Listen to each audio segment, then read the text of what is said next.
എന്റെ കണക്കൂട്ടലൊന്നും തെറ്റാറില്ല. സുഖേട്ടൻ എന്താ പറഞ്ഞത്? ഞാനൊന്നും പറഞ്ഞില്ലല്ലേ. അല്ല, ശൈലജയെ പറ്റി സുഖേട്ടൻ പറഞ്ഞില്ലേ വെറും പച്ചപ്പാവാണെന്ന്? എന്നിട്ട് ഞാൻ അപ്പോഴേ പറഞ്ഞു ഇത്തിരി കൊമ്പ് കൂടുതലാണെന്ന്. കൊമ്പോ? മേനി പറിച്ചില്ലേ?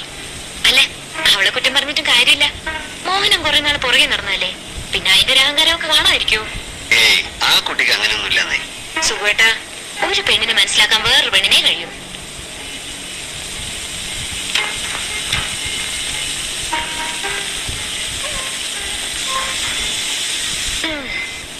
പറ്റിപ്പോയ അബദ്ധത്തെ പറ്റി ഇനി പറഞ്ഞിട്ട് കാര്യമില്ലല്ലോ.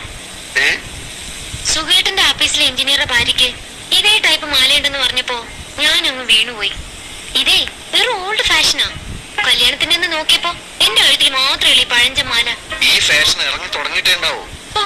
മാലയുടെ ഫാഷനെ പറ്റിയൊന്നും സുഖേട്ടനൊന്നും അറിയില്ല.